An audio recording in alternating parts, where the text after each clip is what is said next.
Las 8 de la mañana en punto y es momento para hablar de deportes. Momento para seguir reflexionando en torno a lo que significó la finalísima de la Copa América Femenina. Un regreso del equipo colombiano a Bogotá en medio de la amargura, de la tristeza por la derrota, por el subcampeonato, pero también contrastando con el orgullo por el rendimiento en cancha, por el juego, por el temple, por la capacidad de resiliencia de este equipo en la gran final ante Brasil. La mejor final de la historia, reiteramos, así lo planteó Conmebol, el 4-4, mágico, sufrido, que nos llevó al delirio en buena medida y que en los penales, lamentablemente, todo se desequilibró en ese acierto brasileño y en el fallo final de Yorelín Carabalí, simplemente circunstancial en medio de esta disputa de la 10ª Copa América. 9ª corona para Brasil, 4º subtítulo para nuestro país. A propósito, en el balance, recordar, guante de oro, Katherine Tapia, la portera colombiana, la valla menos vencida, el botín de oro para Amanda Gutiérrez, la brasileña, como la mejor y máxima goleadora, y el trofeo a mejor jugadora a Marta, una leyenda que se despide así de su selección a nivel internacional. ¿Qué queda en el balance de Colombia? El subtítulo de esta Copa América. ¿Qué viene? Las eliminatorias al Mundial, la Conmebol Liga de Naciones, que comenzará el 24 de octubre con el juego entre Colombia y Perú en el Estadio Pascual Guerrero de Cali. Así había estado establecido previamente la definición de que Cali sea la casa de la selección femenina. Veremos si se ratifica esta sede para el juego del 24 de octubre. El 28 de octubre será la segunda salida en la eliminatoria del Mundial del 2027 en Ecuador, en Quito. Será Ecuador-Colombia esa segunda pisada. Y claro, también la construcción y la continuidad de un proceso rumbo a los Juegos Olímpicos de Los Ángeles 2028. Así que esto no termina para el fútbol femenino de nuestro país. Por el contrario, vienen próximos grandes retos y a futuro la Olimpiada, otra vez como el primer equipo clasificado en deportes de conjunto, los atletas, en este caso las atletas de nuestra selección femenina de fútbol. A propósito de colombianos por el mundo, en las canchas del planeta, John Arias, altísimas calificaciones, gran actuación en el arranque de lo que ha sido su participación con el Wolverhampton. Marcó el gol en el descuento frente al Girona. Ganó 2-1 el equipo español, que a propósito también tuvo a dos colombianos en cancha, Yacer Asprilla y John Solís. Ingresó Arias al minuto 67, luciendo la número 10 y marcando el gol de los Wolves. Además, en ese juego reapareció su compañero de equipo Gerson Mosquera, el defensa central, también de Selección Colombia, quien superó una gravísima lesión de rodilla después de 10 meses. Otro que marcó y es hombre de selección fue John Córdoba, golazo para el Krasnodar en Rusia, marcó para el triunfo ante el Dinamo Moscú. En el minuto 87, un bombazo desde fuera del área, golazo, el primero de esta temporada en desarrollo de la fecha 3 de la Liga Rusa. Y el que cada vez se acomoda mejor en Argentina es Duván Vergara, nuevo gol en la Copa de Argentina, en el 3-0 del Deportivo Riestra, marcó el primero 1-0 de penal en los octavos de final de este certamen que se jugó en el estadio de Lanús. 7.8 de calificación en promedio para la figura del partido, el colombiano Duván Vergara, que el próximo sábado tendrá un reto supremo: enfrentar a Boca Juniors, un Boca que atraviesa días difíciles de crisis. Bueno, Racing tendrá con el colombiano Vergara como punta de lanza su presencia el próximo fin de semana por la Liga Argentina. Y por nuestra liga, la local, a Betplay Dimayor, la fecha 5, nueva derrota de Millonario, les decíamos más temprano, 1-0 frente al Independiente Medellín, con gol de José Ortiz en el Atanasio Girardot. Empate de Águilas Doradas 2-2 frente a Fortaleza. Camina muy bien Forta, el equipo bogotano, que es tercero en la tabla. El Valledupar, el Alianza, cayó en casa 3-1 frente al Bucaramanga. Pereira se quedó con el clásico del eje cafetero 2-1 frente al Once Caldas, mientras que Cali, picos altos y bajos. Qué paliza le pegó Llaneros en condición de local al conjunto de Gamero. 3-0 ganó el equipo de Villavicencio. Así como el líder es Junior, el Yuyu, que derrotó 2-0 al Boyacá Chicó. Tolima empató en Ibagué 0-0 con Nacional, y Santa Fe, el campeón que se mantiene en la parte alta de la tabla, derrotó 2-1 al América de Cali. Esta jornada 5 arrancó con la victoria del Unión Magdalena, 1-0 en Bogotá frente a La Equidad. El panorama de Liga: Junior líder 13 puntos, seguido por Llaneros, es segundo con 11 unidades, el equipo de Villavo, tercero Fortaleza con 9, los mismos de Santa Fe, 9, que es cuarto, quinto Nacional con 8, y aparecen con 7 Medellín, Pereira y Tolima, cerrando el lote sexto, séptimo y octavo. Millonarios es colero, 0 puntos, 3 partidos, 3 derrotas, momento difícil en el arranque de la temporada para el equipo del profe Nico, el entrenador de Millonarios, David González. Y les queríamos hablar de Nico Echavarría, que cerró el Wyndham Championship, el golfista colombiano que el sábado cerró segundo, pintaba para pelear el título, lamentablemente quedó a las puertas de esa tercera victoria en su historia del PGA Tour, no tuvo un buen remate, finalizó en la casilla 19 a menos 10 golpes. El campeón fue Cameron Young de los Estados Unidos con 22 golpes bajo el par. Ha finalizado la temporada regular para Nico Echavarría, 21 torneos disputados, superó el corte en 14 ocasiones, además de su segundo lugar en el Sony Open. El jueves arrancarán los playoffs de la FedEx Cup, están los 70 mejores golfistas de la temporada y allí hay un colombiano, Nico Echavarría. 8-6, los deportes a esta hora en Mañanas Blue.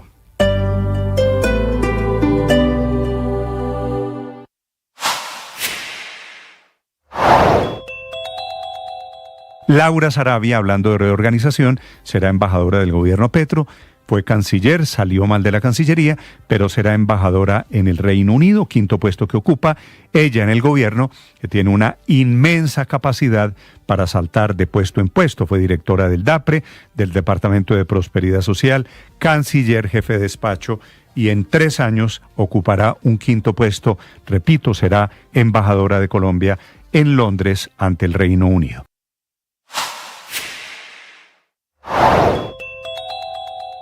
Cinco días después de que Santa Marta celebrara sus 500 años de fundación, un intenso aguacero de casi 4 horas paralizó esta ciudad, con inundaciones que afectaron a más de 60 barrios y que incluso llevaron a que colapsara el sistema de acueducto. Era agua y lodo lo que corrían por las calles, arroyos que arrastraban carros, motocicletas y hasta personas, quienes afortunadamente lograron ser rescatadas en medio del pánico que produjo este evento, que muchos dicen que no vivían hace casi 2 décadas. En algunos sectores como Pescadito, Alto Delicia, Los Fundadores, El Pando y el Centro Histórico, el agua superó hasta los 2 metros de altura, lo que llevó a que las personas tuvieran que correr en busca de zonas más altas para luego encontrar sus pertenencias bajo pérdida total. El censo en estos momentos continúa. 155 milímetros de agua fueron los que cayeron ayer en Santa Marta, y lo que corresponde a lo que debería llover en casi un mes entero, según los promedios históricos de esta ciudad. Es que hasta centros comerciales como el Buenavista y el Ocean Mall terminaron con inundaciones, lo mismo que zonas como Minca. Ante esta emergencia fue convocado para hoy un consejo de gestión del riesgo para tomar medidas, pues todavía no ha pasado lo peor. Se tuvo que declarar la alerta naranja porque no se descartan más lluvias y crecientes súbitas en las próximas horas por el tránsito de una onda tropical muy cerca a esta zona norte de Colombia, junto con un sistema de baja presión que, además, sumado a los efectos del fenómeno de la Niña, estarían generando más lluvias junto con tormentas eléctricas.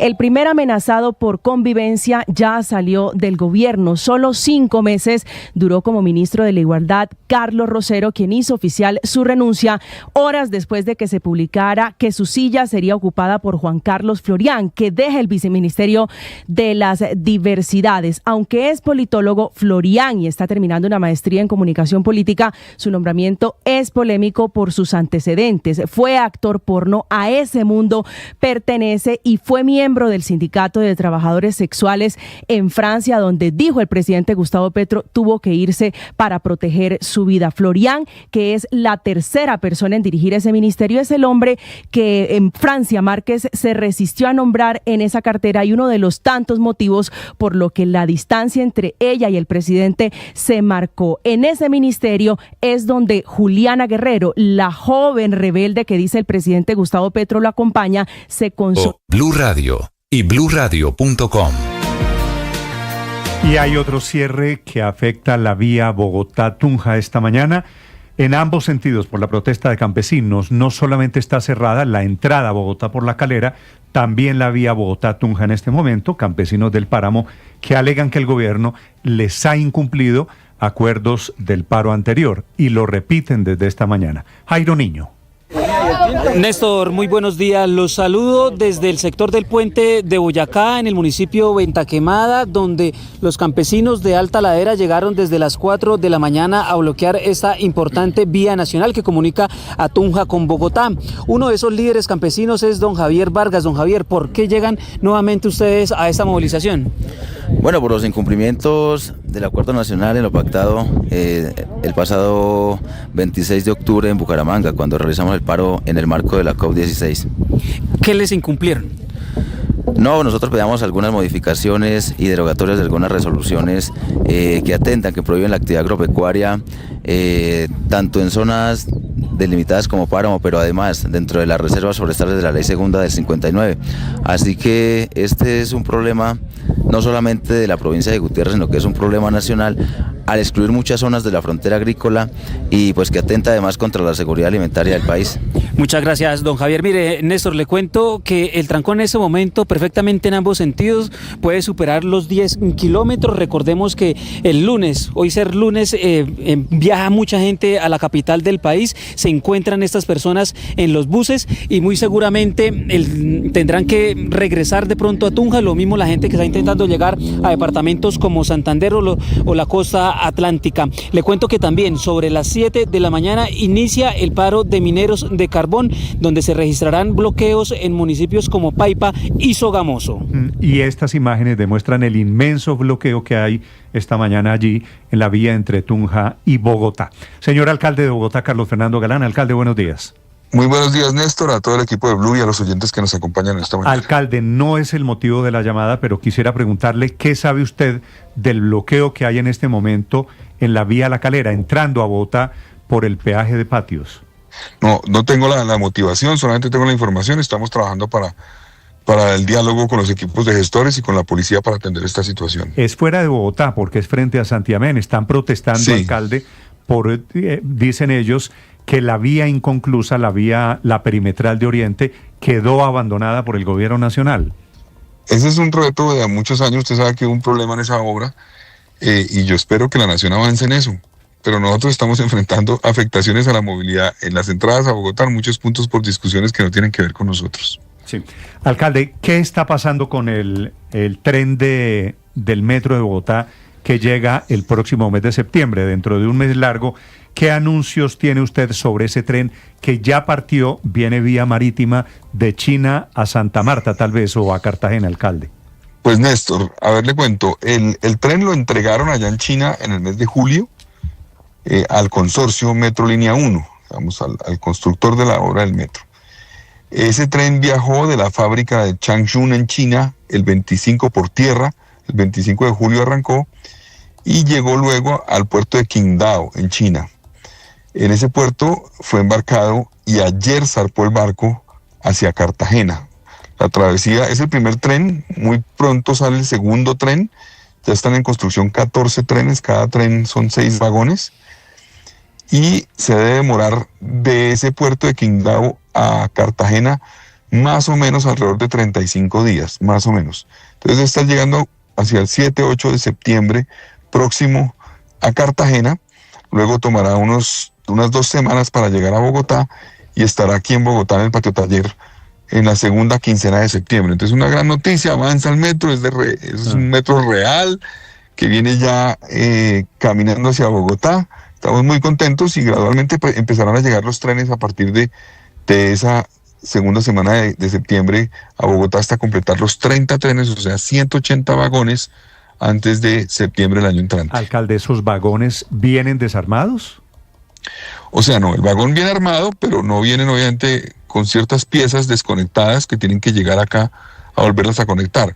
Esos trenes, ese tren primero que llega tuvo 2.500 kilómetros de pruebas en China, llega acá, lo tienen que, digamos, como instalar, o no sé cómo sería el término, para que queden conectados los diferentes vagones y entre en pruebas en el patio taller. Deben estar ya armados para pruebas en el mes de octubre, más o menos, y ahí tenemos ya la línea de prueba, que es una línea de casi 1 kilómetro de distancia en el patio taller, donde van a iniciar las primeras pruebas del tren, que tiene pruebas de arranque, de frenado. Claro, hay una pequeña plataforma que se hizo ahí para las pruebas. Es que veo en el anuncio que hicieron ustedes desde la alcaldía cada tren tiene 135 metros de longitud, ¿cierto?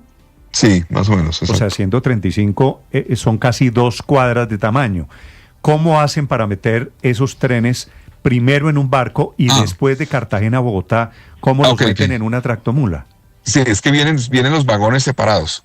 Cada tren tiene 6 vagones. La longitud que usted menciona es de los 6 vagones sumados, pero cada vagón son 6 vagones. O sea, cada vagón es más o menos un poco más de 25 metros, tal vez no, un poco menos. Un poco más de 20 metros es cada vagón.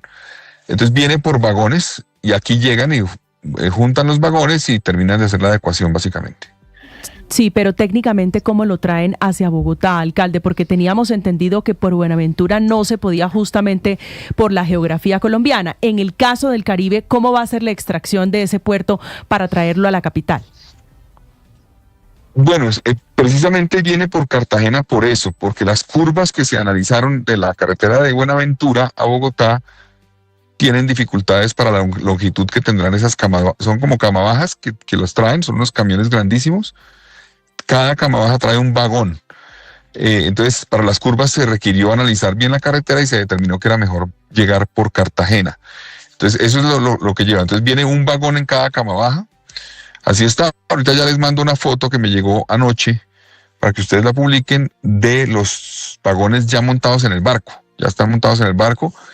Entonces, así llegan básicamente y por eso llegan por Cartagena y eso va a ser un operativo pues complejo, pero pues ya está todo planeado para los vehículos que se requieren y el acompañamiento que se requiere para que esos trenes lleguen aquí la segunda quincena de septiembre. Una vez lleguen a Bogotá, alcalde, ¿con qué se hacen las pruebas? ¿Con qué peso van a ensayar estos trenes, este metro en Bogotá?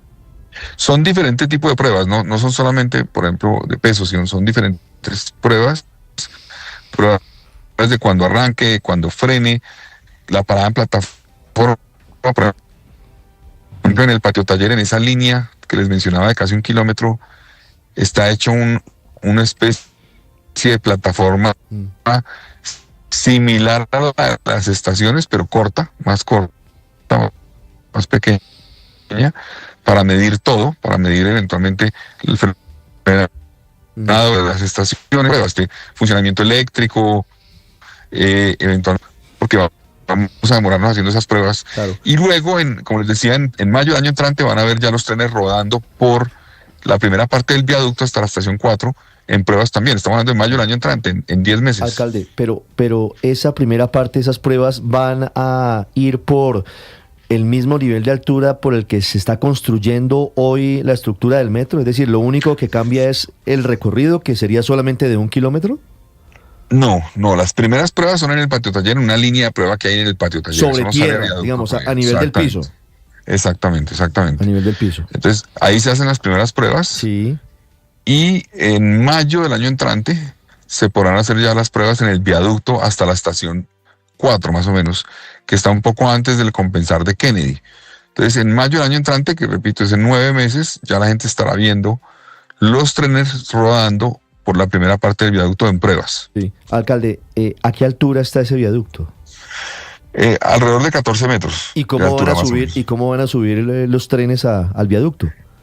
No, es que cuando usted sale del patio taller, hay un puente metálico, digamos. El patio taller primero está elevado, eso lo elevaron con unos pilotes. Entonces el suelo del patio taller fue elevado levemente y de ahí pasan por un puente metálico el canal Cundinamarca y después del canal Cundinamarca ahí el viaducto no es tan alto, no es de 14 metros. Empieza a subir hasta que llega a los 14 metros muy rápidamente. Yo creo que el ramal técnico, que es la conexión de viaducto que va del patio taller a la estación 1, muy rápidamente, yo creo que 200 metros, 300 metros después del puente metálico ya está a la altura promedio que va a tener el viaducto a lo largo de todo su trayecto. Sí. Alcalde, yo tengo una pregunta sobre la financiación del metro de Bogotá, porque no deja de causar ciertas incertidumbres. Y es que, inclusive con la aceptación de ustedes, de la administración, hubo un acuerdo con el gobierno nacional para cambiar las fechas en que el gobierno les transfiere a ustedes o bueno, al concesionario los pagos correspondientes al gobierno nacional. ¿Esto no pone en riesgo esa modificación en los calendarios? ¿Esto no pone en riesgo, digamos, el cronograma de avances de este proyecto? Bueno, Víctor, a ver, le explico, no hay ningún problema en riesgos eventualmente del desarrollo de la obra. Nosotros tomamos las medidas para garantizar que no se afecte el desarrollo de la obra. Usted sabe muy bien, pero aprovecho para explicar a la opinión pública que nos acompaña en esta entrevista, cómo funciona la financiación de un proyecto de estos. La Nación y el distrito se comprometen a pagarlo, ¿cómo? Con vigencias futuras a lo largo de 15, 20, 30 años.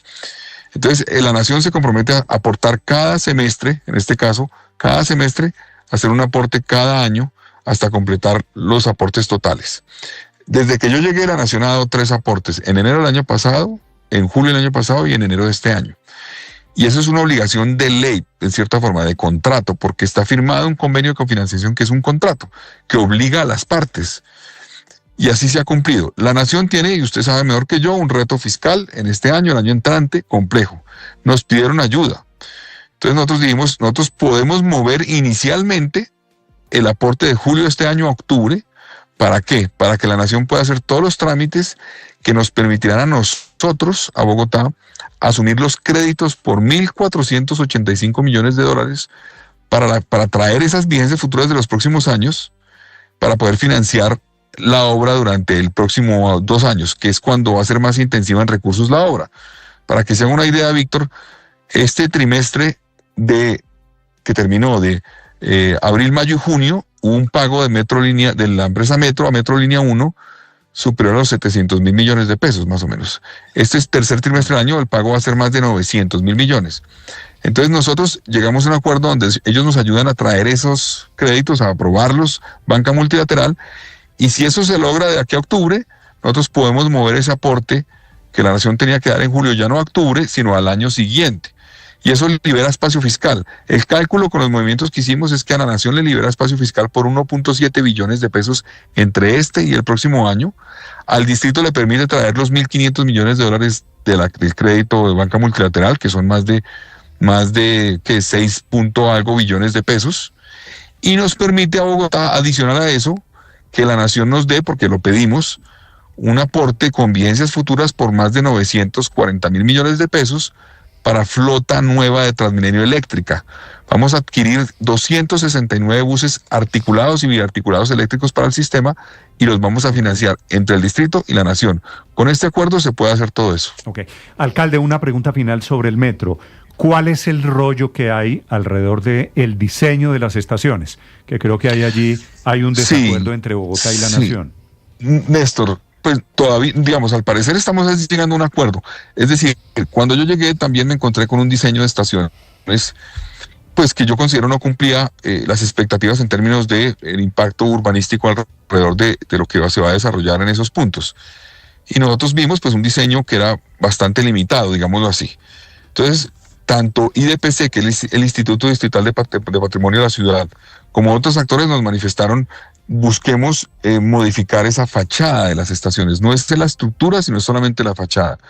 Nosotros estuvimos de acuerdo, se hizo un diseño que todavía no está terminado, pero que es preliminar para evaluar cuánto costaría hacer la modificación, y ya le presentamos eso al Ministerio de Transporte. La ministra dijo estar de acuerdo con hacer una modificación a la fachada. Está de acuerdo con eso y esperamos que haya un acuerdo final. ¿Qué clase de modificaciones serían, alcalde? Yo les mando las fotos de lo que tenemos como prediseño nuevo. Es una modificación porque, digamos, las estaciones originales eran muy limitado el diseño, básicamente. Les voy a mandar, parece un edificio que no genera un impacto positivo en su entorno. Los edificios tienen un impacto o positivo o negativo en su entorno dependiendo cómo estén diseñados.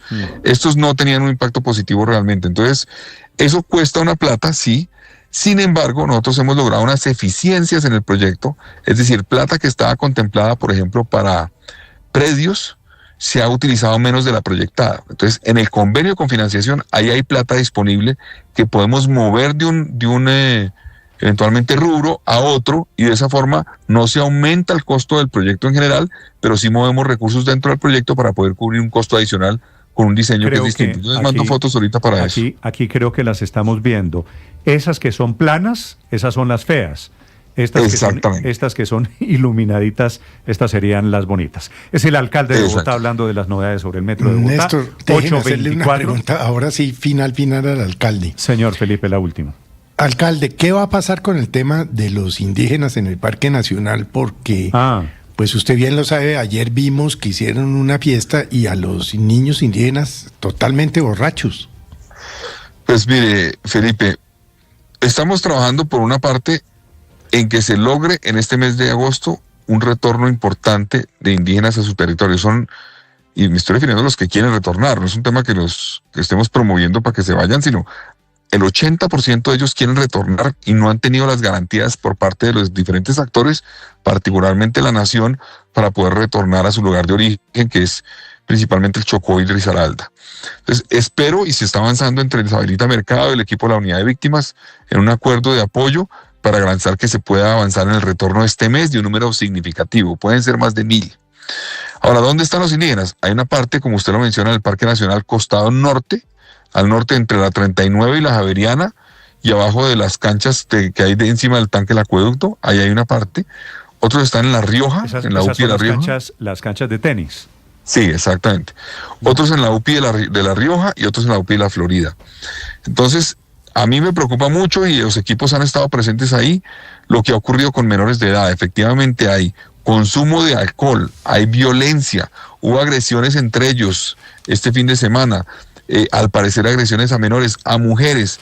Entonces nosotros tenemos los equipos de gestores, tenemos los equipos de la unidad, pues de la consejería, de víctimas, de la Secretaría General, de la Secretaría de Gobierno, pero necesitamos que el ICBF esté presente, porque cuando hay un proceso de restablecimiento de derechos, es al ICBF al que le corresponde actuar con la policía.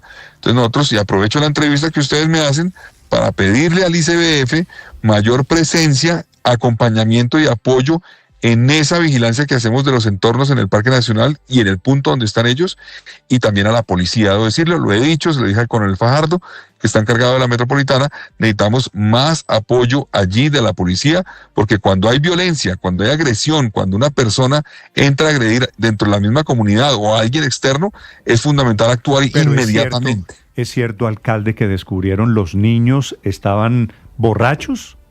Había menores de edad, al parecer, que habían consumido alcohol. Eso sí encontramos, y por eso es necesario que entre el ICBF. O sea, inclusive tenemos información de una niña que salió, sí. Lo que pasó, alcalde, es que los papás se emborracharon y dejaron las botellas sin ninguna consideración, y los niños se tomaron lo que quedó, más o menos, ¿entiendes?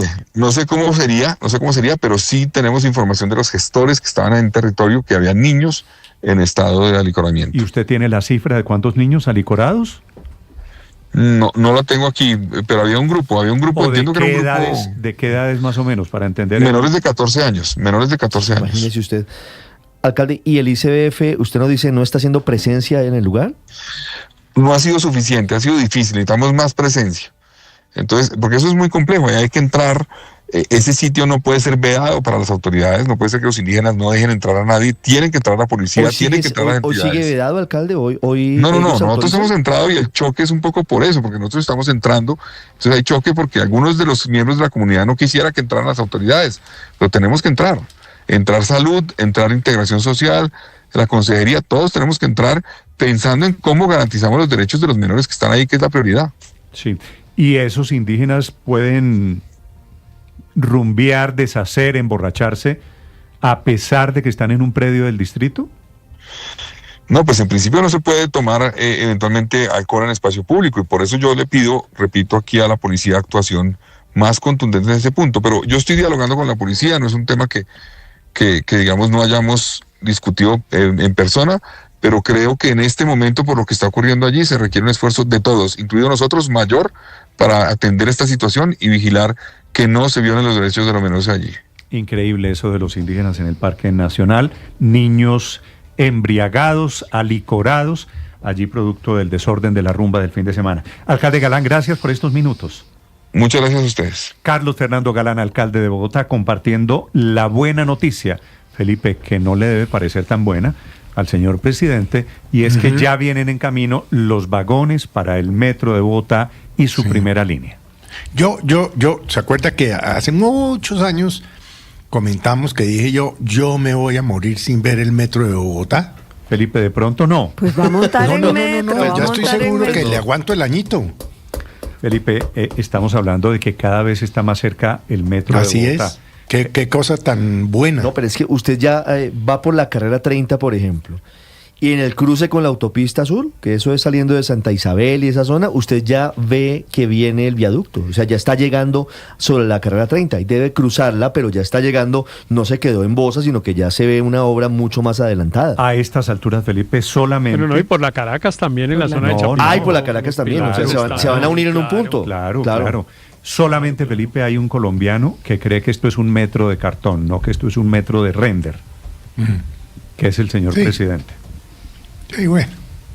Pero pareciera Bogotá que a esa pelea también desistió, ¿no, Néstor? Me da la impresión, porque creo que, no sé si tengo una percepción equivocada, pero me da la impresión que la relación entre la alcaldía y el Ministerio de Transporte ha mejorado considerablemente. Lo digo porque, por ejemplo, vi que hicieron el aporte para los buses eléctricos de Transmilenio, que forma parte, digamos, de este conjunto. Entonces, por fortuna, pareciera, insisto, no sé si estoy equivocado y tengo mala información, pero pareciera que esa relación, al menos en ese tema, ha mejorado y que el presidente desistió de mantener esa batalla. Seguramente seguirá diciendo que era mejor el suyo a pero por lo menos creo que no está haciendo nada para obstaculizarlo ya a esta altura del partido. No, pues es que ya está... Ya no hay cómo. Ya no tiene cómo, de acuerdo. Son las 8:31. Felipe, no me diga cuántos años, pero los cálculos todos indican el cronograma, se va a cumplir marzo del 2028. Así es. Es decir, dentro de 3 años y medio exactamente estaría en operación la primera línea del metro de Bogotá. Menos de 3 años. Correcto. No, 3 años y medio exactamente. 3 años larguitos. Marzo del 2028. Un poquito menos de 3 años. Menos, 25, 2 años 26, y medio. 27, un poquito menos de 3 años. Antes de que se acabe la alcaldía de Carlos Fernando Galán. Corrijo, menos 2 de 3 años, está aquí a la vuelta de la esquina. Quedan 2 años y medio. 8:31 en Mañanas Blue. Estás escuchando Blue Radio. Seguimos.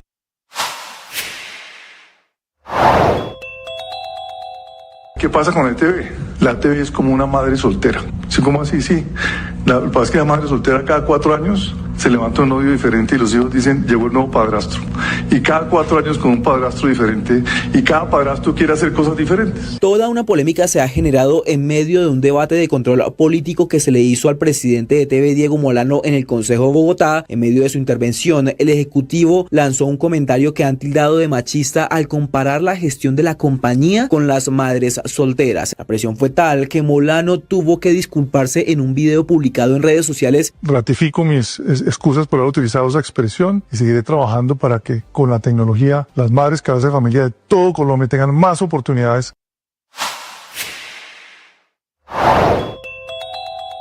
De eso tan bueno no dan tanto y siguen apareciendo tropiezos para que Petro pueda resucitar y revivir a Telecom en regreso de los muertos vivientes y gran apuesta de la Casa de Nariño, que se enfrenta hoy a uno de sus mayores obstáculos tras la fallida negociación entre Ecopetrol e ISA para la compra de Internexa, columna vertebral de todo este plan del gobierno para revivir a Telecom, importantísima empresa de servicios tecnológicos, infraestructura, fibra óptica, cables submarinos, con operaciones en Colombia, Perú, Argentina, Chile y Brasil, y también con presencia comercial en los Estados Unidos. Un bebé de 3 años dio esta mañana positivo para cocaína en España. Ocurre en Valencia.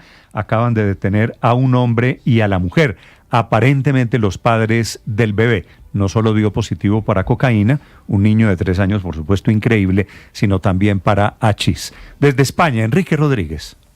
Para THC también, sí. Metabolitos de cocaína como THC, el principio activo del cannabis que está presente en el hachís como en la marihuana.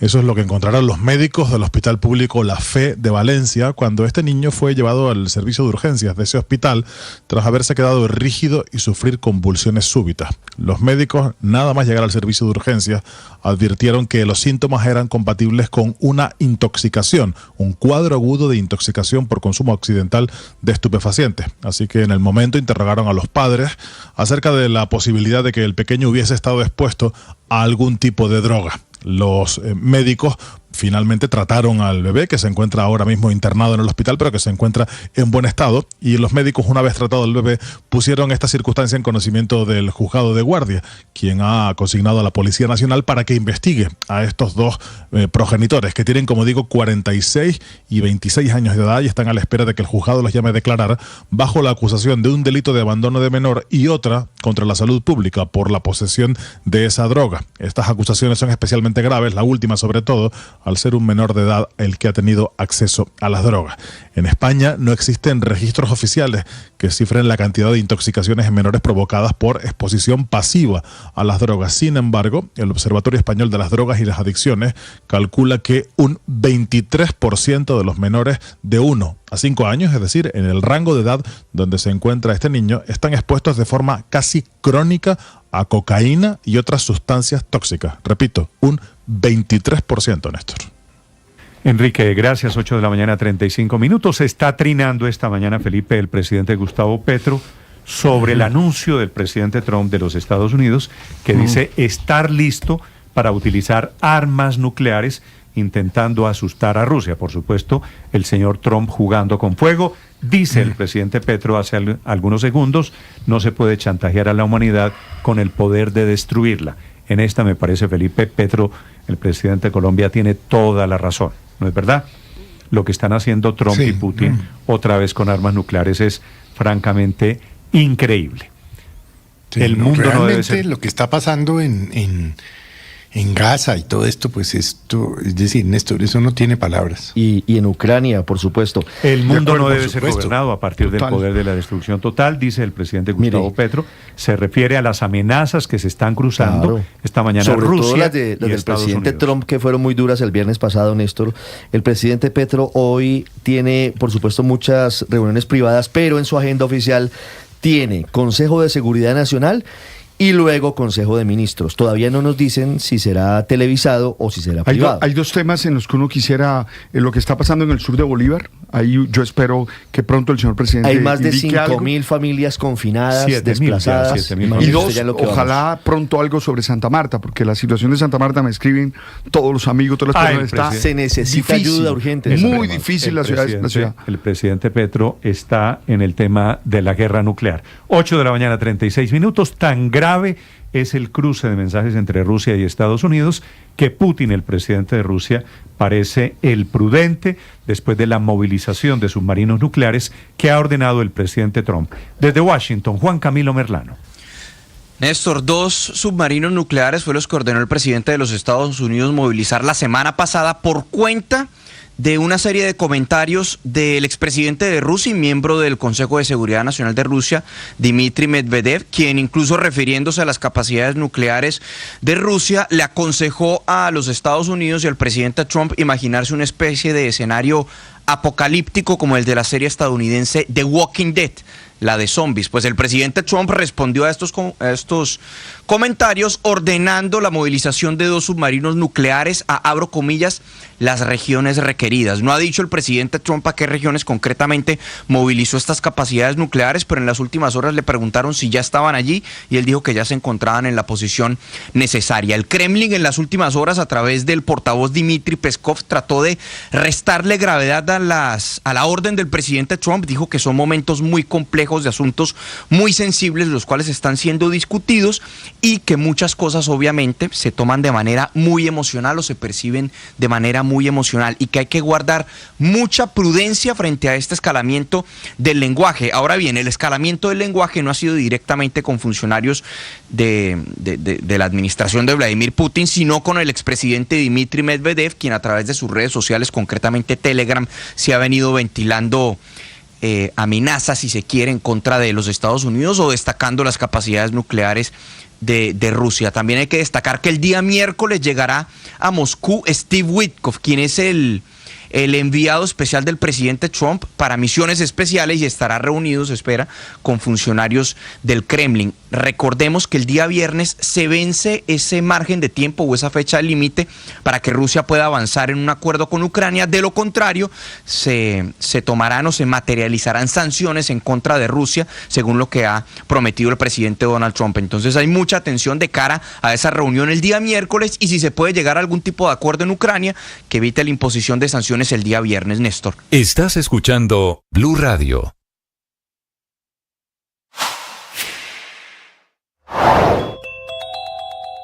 La historia tras la condena en primera instancia contra el expresidente Álvaro Uribe a 12 años de detención domiciliaria apenas comienza, porque esta decisión judicial inédita en la historia de Colombia tendrá desarrollos jurídicos y políticos en los próximos meses. Hablando del proceso judicial, vienen varias movidas. La defensa del expresidente Álvaro Uribe buscará que se revoque vía tutela la medida de casa por cárcel que pesa sobre el ex jefe de Estado, argumentando que la decisión de la juez Sandra Heredia viola varios derechos fundamentales del ex jefe de Estado, cuyos abogados consideran que no hay motivo sólido para que no se le permita permanecer libre mientras se conoce de la decisión sobre este proceso en una segunda instancia.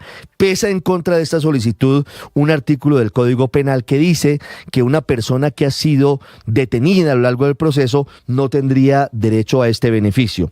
La otra 60 barrios inundados esta mañana. Es el recuento censo en Santa Marta después de las inundaciones. Es que cayó mucha agua, Néstor, y durante mucho tiempo. El diluvio. Claro, cayó mucha agua. Entonces hay barrios afectados como Chimila. 155 milímetros. Eso fue. Que me explicó que es más o menos 15. No, claro, porque lo miden es por metro. Por metro, efectivamente. Es mucha agua. Y la sensación es que va a seguir lloviendo en esta época. No, y hay barrios, los barrios más afectados son los que están pegados hacia el cerro, ¿verdad? Hacia los cerros. Entonces está Chimila, está el barrio San Francisco. Bueno, están afectados y la gente escribe. Ojalá se pueda ayudar pronto a nuestra gente. Hay cientos de personas de decenas de comercios afectados esta mañana en Santa Marta, donde se encuentra, cubriendo la alerta naranja para la ciudad, William Agudelo. Néstor, buenos días. Así es, por lo menos 60 barrios de Santa Marta se han visto afectados por las fuertes lluvias que durante 4 horas cayeron en la ciudad en la tarde-noche de ayer domingo. Según datos de la plataforma iClima y de las autoridades, en la ciudad cayó 155 milímetros de lluvias. Es decir, en 4 horas cayó la cantidad de agua que se registra en un mes lluvioso como octubre. Néstor, como lo hemos reportado en Blue Radio, la fuerza de los arroyos fue tal que a su paso el agua se llevó carros, motos y hasta un hombre estuvo a punto de ser arrastrado por un arroyo, pero sin embargo las autoridades han reportado que no hay víctimas mortales. Entre los barrios más afectados se encuentra Pescadito, Bastida, Chimila, San Fernando, donde el agua y el lodo entró a las casas y decenas de familias lo perdieron todo. Desde la alcaldía de Santa Marta se ha declarado la alerta naranja por la creciente súbita de los ríos de la ciudad y estamos atentos al resultado del censo que a esta hora adelanta Gestión del Riesgo Distrital para conocer el número exacto de familias afectadas y el impacto de esta emergencia. Según el IDEAN, se pronostican lluvias para las próximas horas. Entre tanto, la ciudadanía samaria se ha unido para brindar ayuda a los damnificados. Desde Santa Marta, William Agudelo, Blue Radio. Gracias, William. Alex Velázquez es el director de la Oficina de Emergencias en Santa Marta, que atiende el desastre originado por el diluvio de ayer. Doctor Velázquez, buenos días. Don Néstor, muy buenos días, un cordial saludo para usted, para la mesa de trabajo y para Blue Radio. Estas imágenes son muy impresionantes de Santa Marta bajo el agua, totalmente inundada. ¿Cuál es el balance? ¿Qué información tiene usted sobre la situación hoy después del aguacero de ayer? Así es, desde el mismo momento ayer activamos los protocolos de emergencia del distrito a través de los organismos de socorro y lo que pudimos determinar son aproximadamente 40 barrios afectados y acabamos de levantar el puesto de mando unificado, de instalarlo para hacer el análisis de la información y además de ello empezar de una vez con las estadísticas de las familias afectadas en cada uno de estos barrios, como lo decían ustedes, que son entre ellos San Fernando, San Jorge, Pescadito, el centro histórico de la ciudad.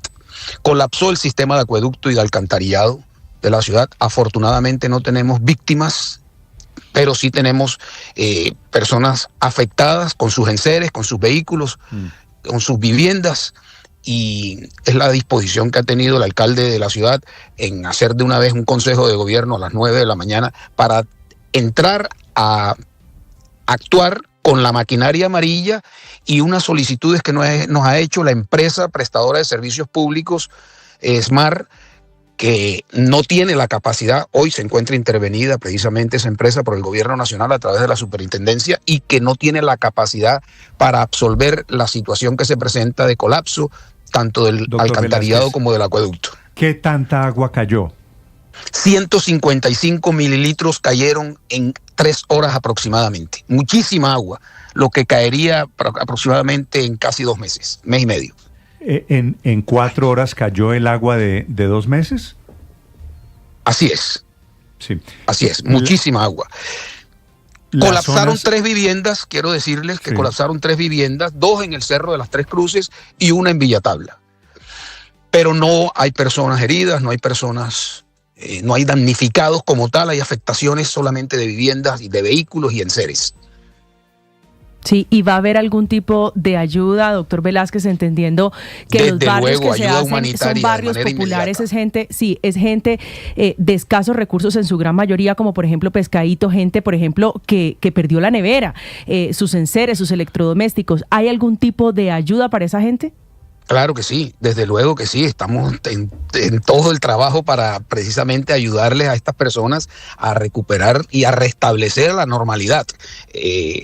Por eso empezamos ya con el censo. Debemos censarlos y tener conocimiento no solamente de la afectación en su vivienda, de los enseres, sino tener determinado el número de familias que perdieron eso. Sí, las imágenes son impresionantes, son de un río llevándose casi todo a su paso, doctor Velázquez. Esta mañana, ¿cuál es la situación de Santa Marta? ¿Cuál es el nivel del agua? Hoy tenemos tiempo, hasta el momento, tenemos tiempos secos, con cielo parcialmente nublado. Esperemos pues que continúe así, aunque tenemos previsto, según informe del IDEAN ahorita en el puesto de mando, que se podrían presentar lluvias moderadas al final de la tarde-noche. Doctor Velázquez, es decir, estamos limpiando nuevamente las rejillas hoy. ¿Por qué no funcionó el alcantarillado, el sistema de desagües de Santa Marta? Por obsoleto, es la realidad. Es un sistema de alcantarillado obsoleto que amerita una intervención de manera inmediata, al igual que el acueducto. Sí, ¿no habían anunciado inversiones para eso, para en Santa Marta? ¿El gobierno Petro no les iba a ayudar para eso? Sí, están anunciadas, pero aún no se han hecho las inversiones como tal. ¿Eso qué quiere decir? ¿Que no les cumplieron? Hasta el momento no es que no hayan cumplido, sino que fueron recientes los anuncios. Apenas se inicia el proceso. Pero además, doctor Velázquez, fue demasiada agua. Es decir, se supera cualquier... 155 mililitros es demasiada agua. Ese es el tema, Néstor, que cayó... No recordamos un antecedente histórico con esa cantidad en tan poco tiempo. Claro, ahí está el tema. ¿Y ustedes tienen previsto que siga lloviendo en Santa Marta? Según el reporte del IDEAM, sí, es posible que hoy se presenten algunas lluvias moderadas al final de la tarde. Sí, sobre los ríos hacia la Sierra Nevada de Santa Marta, doctor Velázquez, hay alerta naranja. ¿Cuál es la situación? Sí. ¿Cuál es la advertencia que ustedes le están haciendo a la gente que vive hacia la parte alta, hacia la Sierra Nevada? Abstenerse de acercarse a estas fuentes hídricas, y esa es la invitación que le estamos haciendo. Aprovecho además este medio de comunicación tan importante como el de ustedes para que replique esta información que nosotros hemos publicado en todos nuestros medios y en toda la página web. Claro, los riesgos decrecientes en los ríos que pueden pues terminar llevándose gente. Doctor Velázquez, pero quiero preguntarle, pues efectivamente por lo que usted acaba de decir, vienen unas lluvias, acaba de arrancar la temporada de huracanes en el Caribe y es previsible que siga lloviendo. Con las lluvias pues vienen los mosquitos. ¿Alguna campaña en particular para evitar la transmisión de enfermedades por mosquitos? Claro que sí, activamos la alerta amarilla también en la ciudad por parte de la Secretaría de Salud Distrital para implementar, porque ahora va a venir seguramente esas cantidades de mosquitos y hay que prevenir todo esto. Pues mucha suerte atendiendo esta emergencia. Es Alex Velázquez, el director de la Oficina de Atención y Desastres desde Santa Marta, a propósito del impresionante aguacero de ayer en la tarde. ¿Terminó de llover a qué hora, doctor Velázquez?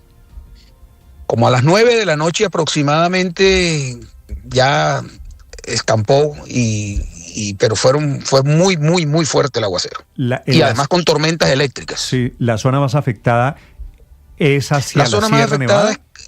No, es el área urbana, no es tanto el área rural. Aquí tengo al padre Linero que me dice que el área más afectada es donde están los cerros. Estamos pensando en los cerros, Chimila, pero no, exactamente, lo que denominábamos Comuna 5. Sí, la Comuna 5, imagino, que bueno, es el barrio Bastidas, el barrio Chimila, San Fernando, Nacho Vives, todo eso que están pegados a los cerros. ¿Hay un barrio que se llama Nacho Vives? Sí, claro. Como aquel pero famoso... eso está lejos, como el famoso parlamentario. Sí, señor. Pero está lejos de la zona turística. En Santa Marta nada es lejos, lejos. Sí. Es la primera es la bahía, ¿verdad? Y eso está muy cercano, es decir... Hombre, no es que esté al lado, pero es muy cercano de todas maneras. Es la bahía más bella de América Latina, pero también la más desprotegida, la más subdesarrollada, sin un sistema de alcantarillado y sin la posibilidad de evacuar las aguas lluvias, que fue lo que causó el desastre desde anoche. Doctor Velázquez, muchas gracias. Feliz día. A usted, Néstor, y un saludo cordial al padre Linero también. Saludos. 8:50. ¿Se acuerda, Felipe, de Nacho Vives? Claro, ¿cómo no me voy a acordar? El senador Nacho Vives, el de los debates. Nacho Vives no fue el que le sacó pistola en el año 60 y pico, ¿era el gobierno de Carlos Lleras? Claro, hizo el famoso debate Vives Peñalosa. Padul y Peñalosa. El debate de Peñalosa contra el padre del exalcalde Enrique Peñalosa, que era gerente del INCORA. Y el senador Nacho Vives lo acusaba, digamos, de algunas cosas, de actividades irregulares en la compra de tierras, en la reforma agraria de Lleras. Era un debate injusto que yo recuerdo, Néstor, que fue muy, muy publicitado. Se transmitía en directo en esa época, pues los directos no existían prácticamente para los debates televisados, para los debates congresionales, pero no, y se transmitía en directo, ¿no? Por la radio, la radio metía el debate. Y era un debate muy duro. Nacho Vives es pariente, tío, si no estoy mal, de Carlos, ¿no? Claro, pues no es la familia Vives de Santa Marta, por supuesto que eso es toda familia. 8:51 Néstor, señora. No, María yo quiero hacer una precisión sobre la medición de la lluvia, porque las personas... el señor Velázquez se metió una enredada terrible con el tema. Hay un pluviómetro. El pluviómetro mide cuánta lluvia cae, y todas las personas del campo tienen un pluviómetro hecho en casa, que es una botella recortada en donde uno sencillamente la pone con unas piedras abajo para que no la tumbe el viento, y se mide en milímetros cuántos litros por metro cuadrado caen. Claro. Entonces, 5 milímetros, por ejemplo, son 5 litros por metro cuadrado. 10 milímetros son 10 litros. 100 son 100 litros. Es decir, 155. O sea que es el tamaño, o sea, el nivel al que se llena la botella con la lluvia, o el pluviómetro si es más industrial, en milímetros mide la cantidad de agua que está cayendo. Lo que pasa es que usted puede hacer la conversión de esos milímetros que hay en el pluviómetro, cuántos mililitros terminan siendo. Y al final, entonces, lo puede medir de una u otra manera. Néstor, nos escriben desde Santa Marta, un samario recordándole al presidente, un pequeño recorderis al presidente Gustavo Petro, porque van a tener en el Magdalena elecciones atípicas. Están sin gobernador. Recuerde que por doble militancia fue tumbado el gobernador Rafael Martínez. Está en este momento la secretaria del Interior en encargo, pero es deber del presidente Gustavo Petro nombrar el encargo mientras se hacen las elecciones, para que responda por todo esto también. Estás escuchando Blue Radio.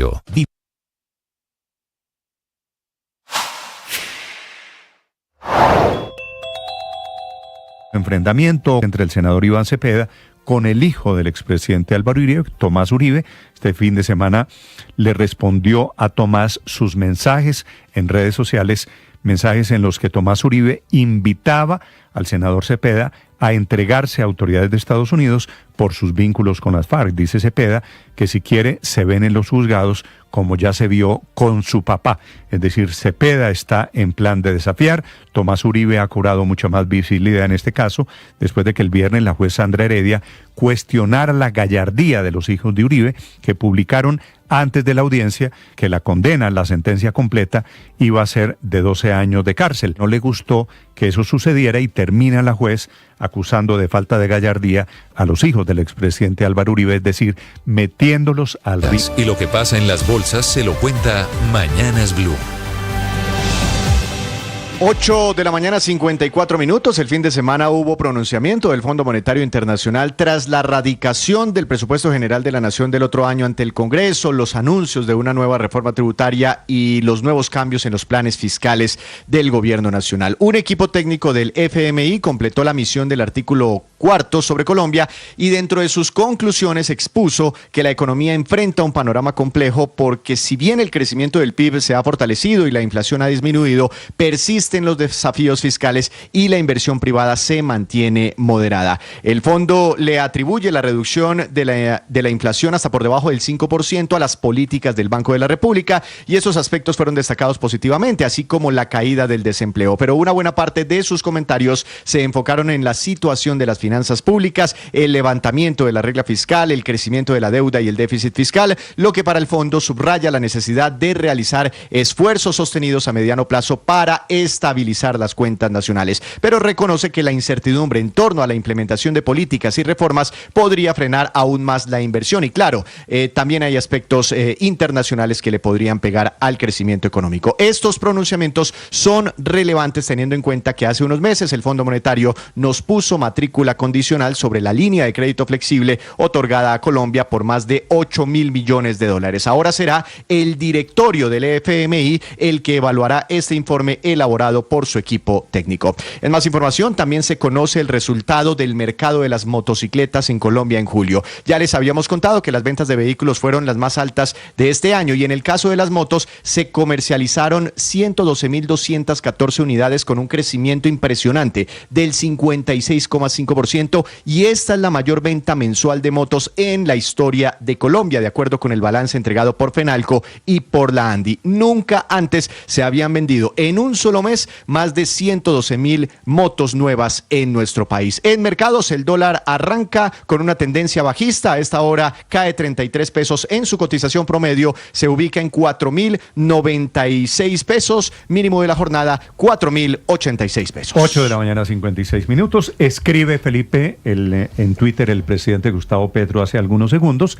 respaldando la tesis de Iván Cepeda en contra de quienes han ido a Estados Unidos para hablar del caso Uribe. Dice el presidente Petro lo siguiente, comillas, quienes van afuera debería ser una sola palabra, pero bueno, como siempre omitiré los errores de digitación del señor presidente. Quienes van afuera a los Estados Unidos a hablar con la extrema derecha para que desde allá se presione a la justicia colombiana son apátridas. No se les puede llamar miembros de la oposición, sino traidores a Colombia. Quienes van a Estados Unidos a hacer lobby van contra la justicia y contra Colombia. Citando un trino de Iván Cepeda que hablaba del infame cabildeo, que fue lo que dijo Cepeda, Felipe, en la entrevista aquí en Mañanas Blue esta mañana, que no se puede ir a Estados Unidos. Una tesis curiosa teniendo en cuenta que ellos han ido a los Estados Unidos también. Sí, pues Néstor, en estricto sentido, de conformidad con el Código Penal colombiano, eso no es traición a la patria. La traición a la patria es alzarse en armas contra el Estado colombiano, aliándose con una nación en la que el Estado colombiano esté en conflicto. Felipe, a mí no me gusta, pero no me ha gustado nunca que políticos colombianos vayan a dar quejas a los Estados Unidos. Pero eso no está comenzando con el caso Uribe. Eso comenzó hace muchos años. Yo no sé si con el caso es que de Gustavo quienes Petro. Están buscando, quienes que a mí me parece están totalmente equivocados, quienes están buscando, por ejemplo, sanciones al gobierno colombiano a Colombia por parte de los Estados Unidos por cuenta y riesgo del proceso Uribe, se están equivocando de una manera monstruosa. Porque no están, no van a, Felipe, por supuesto. No sancionarían al presidente Petro, sancionarían a 600.000 familias colombianas. Pero están buscando que Trump, Felipe, haga en Colombia. Eso es una estupidez, Néstor. Lo mismo que hizo con Bolsonaro en Estados Unidos. Eso es una barbaridad. Pretender hacer eso es una barbaridad. Desde todo punto de vista. Primero, porque afectaría a esas 600.000 o más familias colombianas que viven de las exportaciones. Y segundo, porque yo no sé si usted tuvo, que seguramente sí tuvo oportunidad de ver, qué pasó con la popularidad de Lula entre las sanciones y las no sanciones. Se disparó. Subió del 25 al 82%. Sí, porque ahí se dispara el meter a los Estados Unidos en esto es una estupidez. Pero de ahí a que haya traición a la patria, pues hay mucho... Néstor, a mí me molesta ahí la moral situacional, Néstor. Cuando lo hacen los otros, es traición a la patria. Cuando lo hacen estos, está bien. Pero, sí, eso es lo que realmente a mí me parece que no está bien. Padre, porque esto no comenzó ahora. Haga la lista, Felipe, lo invito, la lista de los políticos que han ido a los Estados Unidos a poner quejas y a asustar a la gente. De derecha, de centro, de izquierda, de todos los partidos. Mire, Felipe, ¿se acuerda de Piedad Córdoba, por ejemplo? Claro. Iba a Piedad Córdoba y esto yo no sé, comenzó, no sé si en el gobierno de Uribe, si en la alcaldía de Gustavo Petro, pero Petro iba a los Estados Unidos a quejarse del campeón. Bueno, acuérdese que en su momento... yo no me acuerdo quién, Néstor, me tiene que corregir, tal vez Ricardo Espina o usted. Aparecieron unos documentos en los que desclasificados, en donde se veía que el entonces político senador Gustavo Petro iba a la embajada americana a hablar. Claro. Hay cuatro Wikileaks. En la época de Uribe, claro, cuando comenzó el tema de Julian Assange, esos Wikileaks desclasificados... fueron los Wikileaks, gracias por acordarme. Lo que hacía era demostrar que Gustavo Petro iba a la embajada de los Estados, y usted se imagina, o bueno, tal vez se lo dijeron en ese momento, que Gustavo Petro, político colombiano, también estaba en lo mismo. Esa es una acusación recurrente, la que está haciendo el presidente hoy alrededor del tema de traición a la patria. Es que si usted coge el libro... Pero ¿quiénes se sentaban con el embajador